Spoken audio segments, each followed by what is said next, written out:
Hello, everyone, and welcome to another episode. I would like to first apologize about the echo in the video. We had a third mic, it didn't quite work out the way we wanted to, but we'll try to fix it after this next one. Thank you so much for understanding. Hopefully, you guys enjoy. All right, welcome to another podcast. I am your host and the co-host here, Jonathan and Alex. How's it going? And today I have a special guest here with Sensei Brian Morrow. Around a small round of applause. I'll probably put some kind of sound effects in here. Maybe. I'll think about it. Clapping effect. So today we'll be talking about the sort of what it means to be a good instructor. We got 3 instructors in the building here now. We got myself, we got Alex, and we have Sensei Brian Morrow here. So we finally have a guest. Yeah, this is our first guest on here. Yeah, thanks for having me. We should have had this guest, a long time ago. But no, I think the podcast has been going really well, and it's been a pleasure to listen to. Yes, awesome. That's what I like to hear. hear. Yes. Yes. So we'll get right into it, I think. So we'll just let's have Sensei Brian Morrow here sort of tell everybody just his what he does, what his qualifications, what rank he is, just a little bit about yourself. Just briefly, I'm a 6th degree black belt in Jundokan International. I've been training since I was around 10, 11 years old, and we've had a dojo here in the Valley and a wonderful instructional program for teaching kids self-defense for the last 27, almost 28 years. Wow, that is insane. I mean, we both grown up in the program, of course. Yeah, we've been here a long time. We've been here for a while, but the evolution that's been going on within the program has been pretty crazy. So, but yeah, we'll get right into it. So the qualifications, or more in general, what it means to be a good instructor. We, of course, us two know, bless you. Of course, us two, Alex and I, know your qualifications as an instructor, but maybe you can tell everybody else sort of your qualifications. Well, here's the thing. First of all, being a karate instructor, anybody can put a black belt on, open up a studio, and say they're a qualified karate instructor as of right now. There's no state regulations. There's no federal regulations. There's no city ordinances that dictate what a karate instructor is and what their qualifications are. So first of all, I got to put that out there because our karate school doesn't want to abide by that. What we want to do is have higher expectations. We want qualifications. So as a child at the age of 10, 11 years old, knowing that he wanted to do this for the rest of his life, knew as time went on, how do you qualify yourself then? Well, I got a bachelor's degree in education, then a master's degree in education with a teaching license for the state of Washington. And I really felt like that was one of the ways I could qualify myself to be a certified karate instructor, as well as training for all those years and being affiliated with Jundokan International, an international organization that's recognized all over the world. That in itself already sees. You can already tell. We have the awesome benefit of watching someone awesome teach. I haven't seen Sensei teach in a couple of weeks, so I decided to go up to visit his classes on Tuesday, and all I could think was, wow. 25, 30 years experience right there. There's such a big difference between our teaching and his teaching. The way he's able to explain things is very different than how we're able to explain things. It's amazing to watch because it's such a different flow to class almost compared to what we have.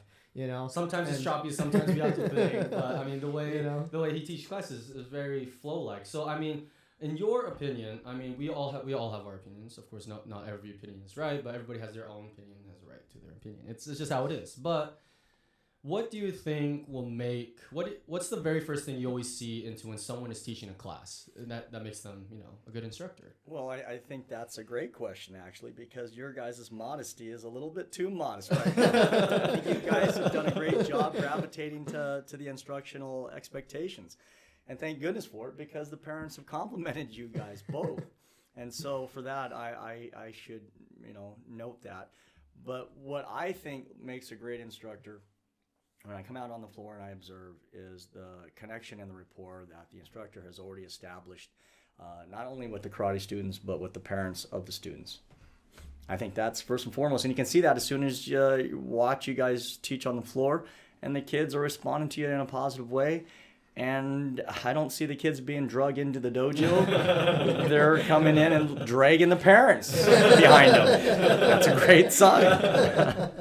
I mean, man, it's just awesome being able to learn. I mean, like, even today, before doing this podcast, we were out there talking and just practicing on what a good instructor should be. Yep. So, I mean, it's not like we go into class just randomly. Okay, it's time for class. Let me think 5 minutes before class starts. What are we going to teach? No, it's an all-day process. You're constantly... I mean, Alex is going to be a little different. It's not even an all-day process. It's an all-week process. You're going to be a little bit different because you're starting school soon. Yeah. But...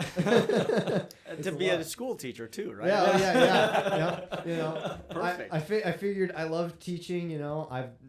I've been on Team Storm since, like, once it really started becoming a program, you know, because at one point, you know, I've always heard Team Storm wasn't really a program. It was just kind of just everybody joined, you know, and that's how it was when I first started. Then it kind of evolved, and it keeps evolving, and I'm so excited for what we have planned. And before we move on to anything else, I would just like to show you guys that we have Muhammad Ali here today. A special guest Muhammad Ali. No, this is not sponsored by Gatorade, by the way. Not sponsored. Just want to point that out. I just saw something really cool. Muhammad Ali is a huge inspiration. Same with Bruce Lee. But Gatorade had a crossover between Muhammad Ali and Gatorade. I had to get one. But I just like to say Muhammad Ali's here today with us as well. And of course, our little Snoopy there. Snoopy is still hanging out here, of course. The karate Snoopy. Can't forget about him. But I mean, what were you like when you were teaching karate first? Because you started teaching your own dojo at what age again? I was in my 20s, just like you guys. More like Jonathan, I guess. And Alex, you're starting as young as he is. That's great.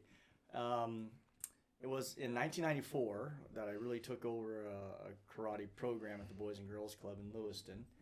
And the first time I was teaching, I was very scared, very intimidated, very anxious, lacked the confidence, but I knew I had a passion for it, and I knew with all the years of being a 13, 14-year-old, 15-year-old teaching karate out of my backyard as a kid and doing karate demonstrations for our own imaginative audience, I knew that I would, eventually have my own karate program and my own students, and there they were in 1994 at the Lewiston Boys and Girls Club. I was very, very grateful for that. So what was...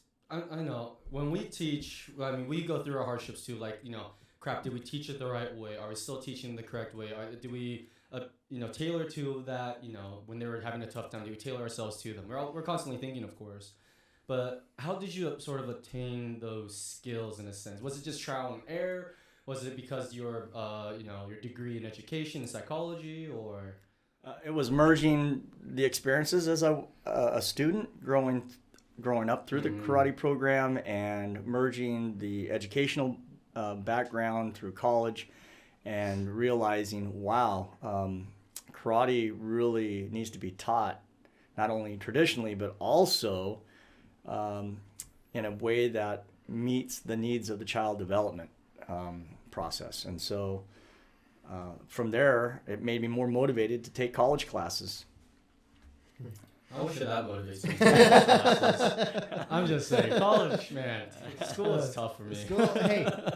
The thing is if you go to school and you find the right classes, find what you want to do, it's not, honestly, it doesn't become school. It becomes something. It becomes something. It's in the way of your goal, so you need to get past it. What positive thinking! Yeah. I love it. Honestly, that's what I'm thinking now. I want to be a teacher. I'm really excited to do this. This college is just a blockage in the road, and I'm ready to get past it. I'm ready to go teach. I'm ready to do something, Nice. So. Yeah. But because of the education background, going to college, I learned about outcome-based education. And outcome-based education was to design your curriculum, to design your teaching style based on what the outcome was going to be. And that's what did I want my youth black belts and adult black belts to have as skills. That's a good way to look at it, too. Definitely. All right. So, from my understanding, right, there's not many many senseis, many dojo owners that make this a full-time job. And you've done that for 12 years, yeah, 12, roughly? 13 yeah, years. and it was this is what you did. You did karate for your job. Yes. What experiences did you pick up from that were enlightening? You know, like what was something that was eye-opening to you?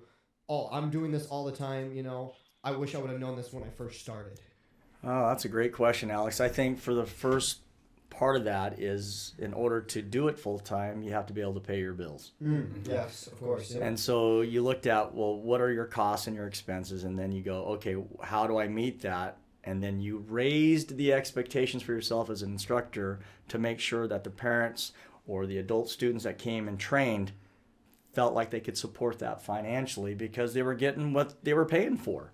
And I think that in itself, as a business model, a portion of the instruction took over, and then I had to balance it between the two because obviously I wasn't teaching karate to make money. I was teaching karate because I enjoyed and I loved doing it.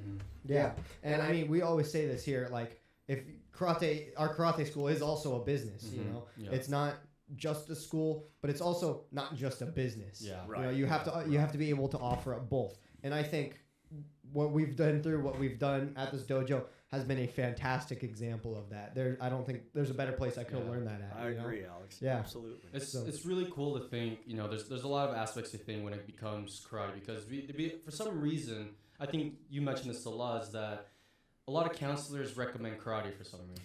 That's funny that you would mention that. I'm just saying. saying. But a lot of counselors really recommend kids taking karate. It's really interesting because not all karate teachers, senseis, instructors aren't necessarily qualified, qualified to teach those kids. And it's like, my goodness, yes. I mean, you have to also think to a point where it's just like, okay, are they going to educate themselves or just going to let it go? Because for us, we want to help everybody. We try to help everybody, of course. We want to. We want to help people to the best we can, to the best of our abilities. But I mean, do you have like any points of views, recommendations for those instructors? Do you make them going to school or? Well, see, that's the best part because now they don't have to go to college to figure that out. If they just want to go ahead and be in our instructor program or our Team Storm program, we're going to deliver those tools and skills to help accommodate those special needs kids who are being referred by counselors. That's the best part. Yeah. Interesting. All right. And well, funny you brought it up, the instructors program, right? This episode is based around what makes a good instructor, you know? And here, more recently, we've decided we want to build strong instructors, you know? People that are confident in their speaking ability. It's needed. Yeah. And I think we've got off to a good start, too. We're really progressing pretty far through it. I'm excited about it because of you two. It's gonna be a lot of fun. I think we're gonna have a lot of fun with it. And then I know we got a lot of kids with potential within our Team Storm. Of course, yep. And then I think that's where we should start too. It's not just the instructors program, but I think Team Storm is where it has to start. Yes. So I mean, for Team Storm members, you know, for our kids, you know, we talked about Team Storm. Go check that episode. I think it was like episode 3 or something. If you guys want to find out a little bit more Team Storm, we're going to dive a little bit deeper this time into Team Storm and then what a good instructor is, because those all stack together. They all mesh. It's crazy how much they mesh together. But I think the biggest part is, what do you say to Team Stormers? What do you recommend to them, especially if they're really, really nervous off the bat? If a Team Storm member is scared or anxious and they're coming into the instructional part of karate and they're on the floor with the students, they have to make sure they understand that mistakes are part of the process, that there isn't any mistake on the floor in an instructional setting that you can't fix next week. And that's the part that needs to be reminded of. Whereas, let's say you're in another profession or you're in another situation where you make a mistake and there are dire consequences. These consequences are not dire. They can be repaired, they can be learned from, and that's the exciting part about it. And if the kids are starting off that young, that early, it can transition into other leadership skills that they're going to use outside of the martial arts. It is a life skill. It is a skill that you'll use in your relationships. It's a skill you're going to use in your job or future profession. It's a skill that you're going to use to be able to navigate in your community. I mean, off of that, I mean, it's awesome to think like that, because I know, I mean, this might be really minor, but in speech class and speaking class, I mean, it's so easy now to just walk up and just talk in front of completely random people too. Like speech classes. I don't know if anybody's taken a speech class before watching this. It's just random people you've never met. Yes. And it's now so much easier for me to do that. I mean, oh, Alex, you're great at it. back in ninth Seriously. grade, I was taking my speech class, and I was the only one that got up in front, and my voice actually projected. I think learning how to speak in front of others. For our Team Storm members, working on that projection. Yeah, yes. Talking from the diaphragm. We talk about that a lot. Nice. Our voice. Good advice. I know. All of our voices, when we talk, it carries. It echoes through the dojo. It echoes. And we're not necessarily loud people. I am, but you guys aren't necessarily loud people. So it's very interesting to see the development you get from when you start to where you might end up, even when you're done. If you go on to be an instructor, whatever you do. I know recently we had one of the students came back and met up with us, and he was talking about how his speech tools. Speaking in classes and stuff like that has helped him at his job now. This guy was very scared, very kind of nervous around people. Very timid. And now he's like the only person in his like division that will really go out and talk to people, which is awesome to hear about. It's not every day you get to see somebody have that much growth. And then if we're okay, so I'm going to switch gears just a little bit here, just because this is really fun. You were a middle school teacher. Yes. Before. Yep. 7th and 8th grade. And we've got plenty of teachers. And I hope future teachers and educators listen to these podcasts because this is really fun. Is for you, how did you apply some of your karate skills or karate teaching skills to education in middle school? Maybe, other sorts of things. I think the biggest one was the rapport development. You had the opportunity to share a related skill, whether it's just a physical activity that, oh my gosh, the school teacher can do karate. Wow, that's impressive. The other one was the opportunity to demonstrate that you're outside of the typical stereotype of a school teacher. That maybe the perception of a school teacher is somebody who isn't comfortable stepping outside of their comfort zone. If I, as a school teacher, can share and relate my own personal skills, like participating in karate, and that I'm okay being uncomfortable, then role modeling is huge for kids. It's probably one of the biggest teaching tools in our society when you look back over the centuries and how kids learned. It wasn't just by books and the internet or computers. It was role modeling. It was they showed you like an apprentice or a master, and then the apprentice learned from the master. So it's a great relatable opportunity for anybody who takes martial arts in other areas of life, not just education. And like you said, you taught 7th and 8th grade. 7th and 8th grade. Yeah, that's That's one of the most difficult age groups and grades to teach. Yes. So, and I enjoyed it. That sounds like that really makes sense to me. I mean, it wasn't very long ago where I was a 7th and 8th grader. And that was only a few years ago. And I can remember. I thought all teachers were pretty lame. As a 7th and 8th grader does. I realize now that's not necessarily true. I loved all of my teachers. They're all great. I learned so much from them all. Now that I even think back on it, but back then it's just like I have this one view and I don't want to change my view yet.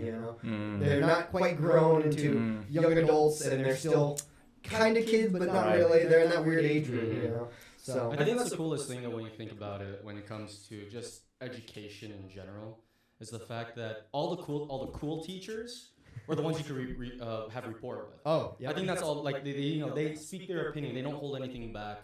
Like especially in high school, they always. One of our teachers, he retired. Really cool guy. He called it the soapbox. Because he would stand up on a box and he would just speak about life stories. Didn't have to necessarily be about his life, but it was like other life stories that he mentioned, and everybody could relate to it. Whether he wasn't talking just to one person, he was talking to everybody, and he had stories that can just relate to everybody, and just building rapport is probably one of the most important things as just an educator in general, not just a karate instructor, not just a high school teacher, middle school teacher, even a counselor, even anything in the education field. Building rapport is the biggest thing. And even if you're young, practicing building rapport helps. Yeah. It even helps building friends, in my opinion. Yeah. So, I mean, a lot of kids come into Team Storm saying, I want to be a better leader. I want to do this, this, and this. Sometimes I want to ask the question, okay, how good are you at making friends? So, that question, I want to kind of continue on that. I didn't have the words there. From when you watch Team Storm members, like, do you want to see them kind of, how do you want to see them interact with a kid? You know, do you want to see one specific thing from that Team Storm member that's just like, that was good? Or is there like a wide variety of things that you want to see too? Are we talking about like new Team Storm members or like overall? You know, like what specifically was one thing you really look for in Team Storm members? I think that's a better way to word the question. I think it can be anything, you know. One that you think might make a good leader. Because, I mean, you always say, you can't guess who's going to be a black belt or just you know. But what's one quality, I guess? Well, I have to give credit to this comment to my wife, Noriko, because she has a great eye for sort of predicting who's going to be successful in a Team Storm situation. And one of the things that she told me that she would look for, and then of course I started doing that myself, was looking for somebody who wasn't there to sort of beef themselves up, I guess, for lack of better words. Make themselves bigger. Okay. They weren't they weren't motivated to take a position of authority and then take that position of authority and make themselves more superior or sacrifice whoever they're teaching and their feelings for their own betterment. And so I didn't know that that's what some of the kids were doing until I observed, and I was prompted to go ahead and sort of take that initiative to look. And when I started doing that, I realized, wow, she was not only 100% accurate, but it was really neat to watch how those kids who were there to help, who were there to improve themselves at the same time, sort of flourished the most. I've never heard that before. I've never heard it put that way. Yeah, that was interesting. Of course, I live here, so I understand the conversations. But I mean, if we put it that way, because I don't think I've ever read people doing that. I don't think I could read students like that yet. That's the easiest way to put it. It's tough for me. Yeah. We'll take a quick break here, real quick. We got to adjust a few cameras here. It looks like so. We'll be back.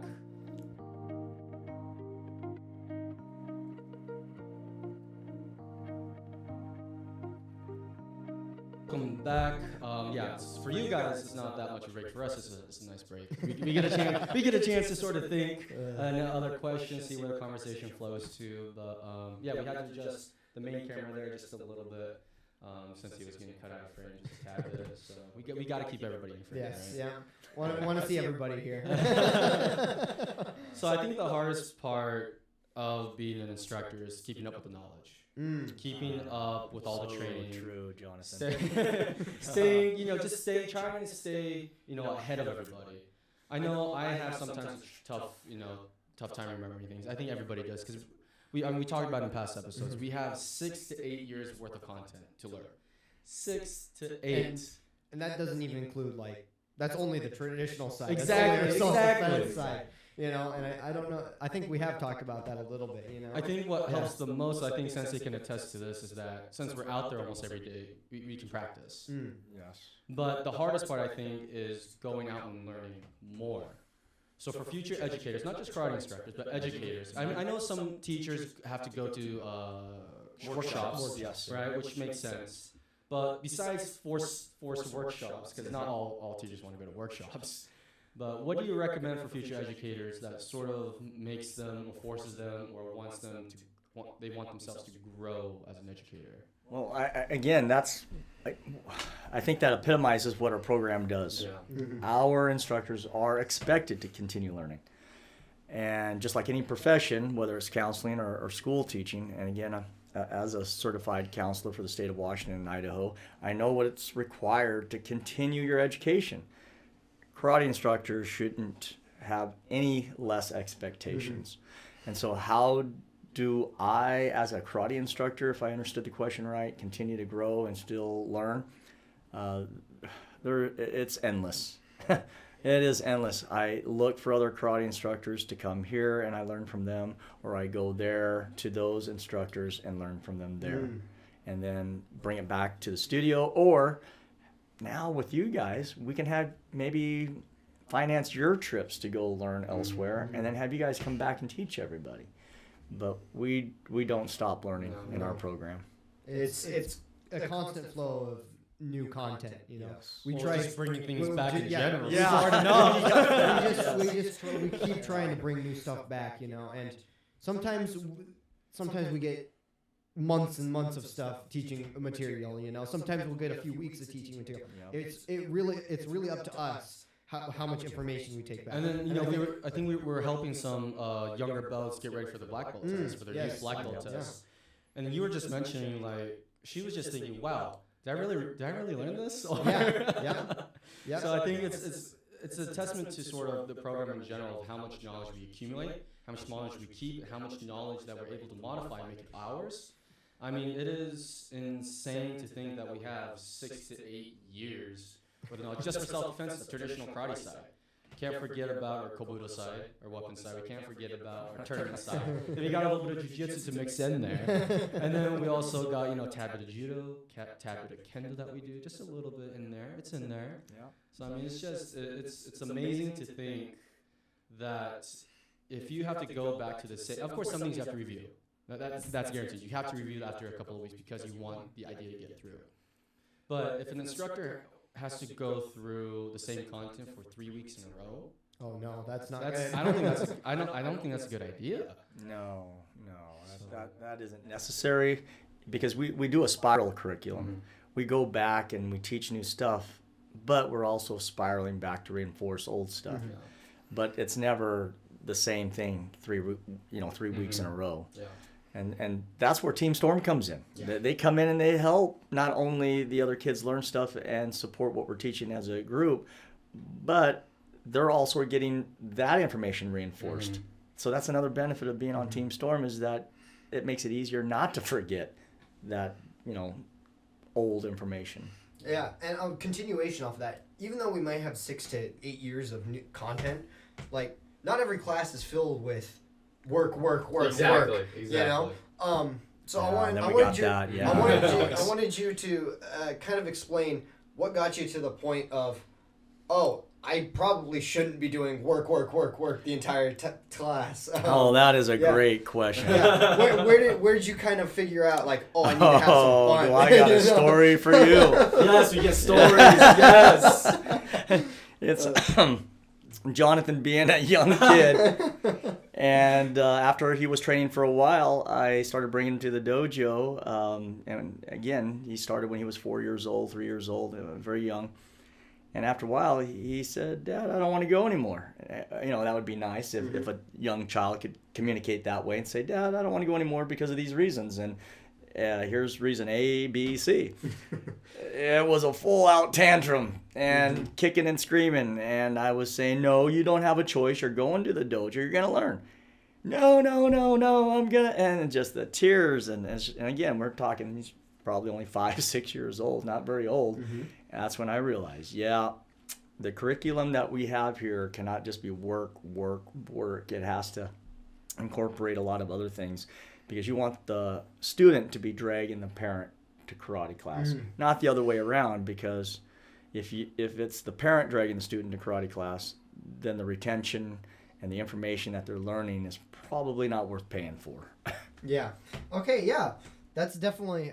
I mean, I probably have heard that story once before. Yeah. But, you know, it's good to hear that from somebody that's been doing this so long, because we get the question, like, why do you guys play games in class and stuff like that? Just, you know? right, they're not just games. And, but there are other reasons why we do that too. Yeah. Of course. And it's definitely... Lots of reasons. Yep, and it's definitely... I need to get, like I've talked about before, I need to get better at, like, explaining why we do stuff like that, you know? Learning a little bit more about it, maybe learning how to explain it a little bit better, So explaining is the hardest Oh, part. yeah. It is really the hardest part. especially if it's a bunch of little kids. How do you usually Because explain it to them? you're not really explaining to the little kids necessarily, right? You're more explaining outwards to everybody else around. Right, but see, Wrong from a parent perspective, it's hard to pay for your kids to have fun. Yeah. For whatever reason, we're programmed as parents and as adults, if it's aversive,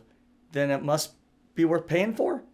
Why? No, it should be the kids are having a great time, they're loving and learning, and they're getting the skills and the tools they need.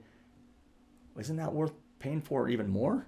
Yeah, I would think so. Absolutely. You're I would using agree. the kids' energy is gone by the end of the day because they worked hard. Got a great outlet. Got a great outlet. They're learning things. It might not be a lot of things at once, but a kid's brain can only handle so much knowledge. Right. Time to process the self-defense tools. And then, we play, we don't just play. There's always the running. There's the self-discipline. And then not only that, but we're always talking about self-confidence. We're always talking about leadership skills, communication skills. We are always talking. It doesn't matter what the age group when those skills. We're always talking about those. Building character. So I think, I don't know. I just love the idea that we're able to explain things in certain ways, and then be able to adapt those into other situations in different parts of the program. Yes. I got no other questions. We can do a few points at the end here. I still got a little bit You more. still got a little bit more? Because we have a special guest. Yeah, Why cut it short? Yeah, with a special guest? Like I said, we're gonna do points at the end of this episode because I want it to keep going. Yeah. I hope you guys highlight the points. Yes, Definitely, absolutely, definitely. we will. Okay. So we talk about Team Storm all the time. Like, Team Storm is not just beneficial for us, but beneficial for the members themselves. So now, Very mutual. I always, we try to have the parents always come talk to us. We want the parents to come talk to us. We want them to say stuff like positive things or, ask questions. Even criticism. Constructive questions, yeah, too, especially. I'm always open to criticism personally. Right.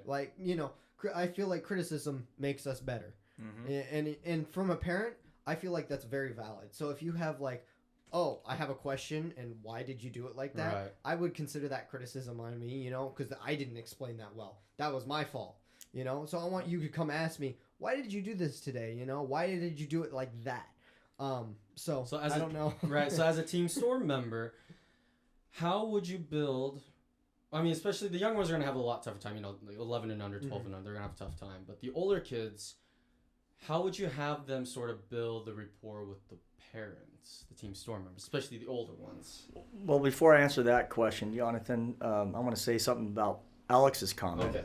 He mentioned some information there, but I think what was really neat was he was taking responsibility for any criticisms, and I think that's important to note because that's a reflection of his character and why I think he's a successful karate instructor in our program. Thank you, Alex. There you go, Alex.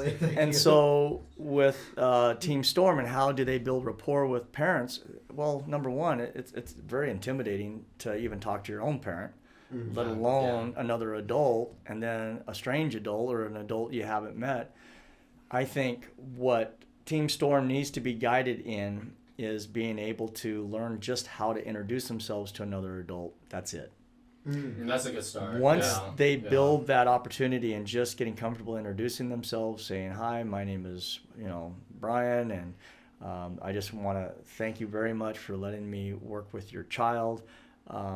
If you have any other, concerns or questions, please don't hesitate to let me know or Sensei Jonathan or Alex know. And that sounds easy, of course, but for them, that would be a great milestone for them to accomplish as Team Storm. I have an idea for the next team. Okay, I like it. We'll talk about it afterwards. I just love these two. They're awesome. Awesome. All right. No, Okay. so I think let's maybe wrap it up here. Do you have anything else? I want to do some points. Well, yeah. So, but anything else Yeah. before the points? Because we always wrap up with points. Almost every single podcast. We try try to. We try some episodes we can't because it's just such a heavy topic. Yeah. But Yeah. Are we ready? Yeah, I think we're ready. So what we usually do is, since you listen to some of them, Yeah, we always I have. try to create points at the end of every episode. We try to. Something that benefits the child that's listening, or the student, or the educator that's listening, the parent even. So Absolutely. what kind of pointers? Let's start with this question. Only one pointer is fine. what kind of pointer do you have for, let's go, my mic's rising up. Future educators when it comes to just building rapport? I think for future educators, as either karate instructors, school teachers, or anybody in an educational setting that's guiding whoever the students are, whatever age, is building that rapport through safety and security and trust. Okay. Safety and so to add on to that, how do you make the kid feel safe in that environment? Because it took me a while to learn how to make a child feel safe in that environment. I think I have a pretty good handle on it now. I think it's something that's kind of come naturally to me now. But what was there an incident? Was there an incident, or was it kind of just like, oh, these kids are doing this, so I'm going to make my teaching style this, make them feel safe by doing this? It goes back to mistakes. I think none of us want to be judged, especially kids. And so one of the biggest hurdles to overcome in building safety and security is knowing that they're not judged. Yes. Yeah, okay. Yes. You might be correcting and improving skills, but you got to really communicate the fact that that's not a judgment. Yeah. We're here to help you out. Exactly. You know? Okay. That's good. Yeah. Your turn. My turn. All right. Really think getting to know the child. I say this a lot. Getting to know the child. You know, because our karate school, we tailor our teaching style to every kid, you know, and getting to know each child, maybe even just their name, maybe how they talk, how they walk, you know, just who they are in general, really helps them feel like, build that rapport. They start saying, oh, hi, Sensei, how's it going? They run up to you, they're excited to see you, you know, and that's really, that makes me really happy when kids do that. I love when that happens, you know. And I can really feel the connection starting to work together, you know. I'm interacting with the child, they're interacting with me, means we're doing a good job, you know. We said this probably in the first episode. If you guys haven't heard our first episode, I recommend go listening to it. But I always like to play a game, you know, where the kids talk to each other. We start with that. Then I could always go off of what the kids says and relate to that. I always like to relate with the kids. Like, oh, wait. You like Legos? I used to play Legos all the time. I love the Star Wars Legos. Oh, you know, you always try to find some way to relate to the kid's favorite thing. That's why you say, okay, what's your favorite food? Or what's your favorite drink, you know? So we always have the kids partner up, say their name, their age, and then, you know, maybe what's their favorite food? And you could always find a way to relate that way. You can even find a way to relate it by not liking it. I mean, you can just say, yeah, that's not my favorite thing, but I've tried it before. I've tried it so many different ways. You know, there's always different ways to relate with it. So I think relating with the child in that way, in a positive way, is always really important to build rapport. All right. So, your turn. My turn again. That's the question for the point. Here you go. Last question? Yep, last question. All right. As an instructor that's been doing this for a very long time, what goals do you have now for maybe us, for the Team Storm members? What is something that you would really love to see here? Maybe in the next year, next 5 years, next 10 years. Okay, not 10 years. Don't go that far. Next year, next 2 years. We'll go that far. You know, what is something that you're either very excited to see, something you want to see accomplished? Because like I said, you've been doing this for a very long time, and you kind of know your way around the block, you know? Yeah, I think the biggest thing I would like to see in the next 2, 3, 4 years with our instructor program, more specifically, is that our instructors aren't just teaching self-defense. What they're doing is the students that come in with baggage, they're taking a little bit of that baggage off. They're not adding more baggage. No more stress, no more anxiety. That's huge for me. Yes, they're learning how to defend themselves with a punch, kick, and the block, but they're also developing that opportunity to have a safe and secure environment, to build character, to go ahead and feel like they're developing peer supports, that they're leaving a little bit of that baggage behind when they leave the dojo. Can you imagine that there's a place in our community where kids or adults come to a function or an activity, and with the amount of time that we all have, it's very limited. I mean, we're all on this planet for a very limited amount of time, and you get multiple needs met, not just one. Wow. Yeah. That was heavy. Well, That was John. heavy. I don't know if I can follow up that one. That was heavy. You know? That was heavy. That was fantastic. Team Storm members, man, what I would like to see, it's the same thing as Sensei said. It's just I want them to be someone that can carry on a class. Yeah. Not just teaching self-defense or going through the motions just to get by, but be able to lead a class and have the kids leaving saying, oh, that Sensei was really fun. Or that Sensei was really intriguing. Sensei that just doesn't go through the motions, just says, okay, you have to deep cross, deep up block, anything like that. Of course, yeah, you can teach that. That's not that hard to teach. Right. But teaching in a way where the kids enjoy every single moment, whether it's the whole class, whether it's the one-on-one, one-on-two, being able to teach that way as a Team Storm member will lead you to being a better instructor. And even doing this as an educator, I mean, being able to teach math in a fun way, that is so hard. Yeah. That is so hard. It's doable. It is doable, but it's really, really hard. But if you Yes. can do that, then the students in that class can leave and say, wow, I actually understand what's going on in the class. Because it's crazy how you think where, oh, yeah, all the kids get it. No one rose their hand. No one likes raising their hand. No one does, unless you're in my classes for some reason. Everybody likes raising their hand. I don't know why it's my classes. That is very true. It's weird. It's weird. I don't know. But, and I appreciate that they love raising their hand, that means I'm doing a good job. So Wow. if you can have that in that class where people can leave saying, wow, that was fun, I got more questions now, then you're doing a good job. That's what I want to see from a team that can lead a class like that. All right. Well, mine's kind of a short-term goal. I don't know, maybe a long-term goal. But I want to see those Team Storm members start really building that rapport with the kids. Yeah. Nice. That's a hard one, but Yeah. I can see it as a short-term goal, Yeah, it's doable. Get to know some kids within the next month, Get to, I want like 5 kids' names, their favorite food, their age, and their rank by next month. That can be a short-term goal, But really starting to interact with those parents, with those kids, getting to know the family, right? I think that that's important to us. That's how you've been successful for so many years. It's the interaction between the parents and you guys, and it's between the kids and everybody. I don't think you probably would have made it this far if you didn't, if you didn't have very good people skills. Right. Outcome-based education. So that's really what I want to see. That where kids and Team Storm members really start getting along and really start meshing together, working together. So that would be really cool to see. So yeah, I think that is it for us today in this episode. Just like to thank Sensei Brian Morrow for Thanks joining for having me. us. Yes. This was a really fun episode, and see you guys. Oh yeah, don't forget to follow us on Twitter. All the other things I'm just gonna throw that right now. Twitter, Okay? Twitter, Instagram, Facebook, yeah. YouTube, Spotify, whatever it is. Is there any sponsors to thank yet? Not yet. Not yet. Not yet. How about World of Martial Yeah. Arts? World of Martial Arts, I mean the ones that are helping us here, of course. Yes. Of course, thanks to World of Martial Arts LLC for helping us provide all the items and allowing us to do this a lot. And of course, thanks to the Booster Club and the Inland Empire AAU for helping the school itself in a lot of different ways. So thank you for that, and see you guys in the next one.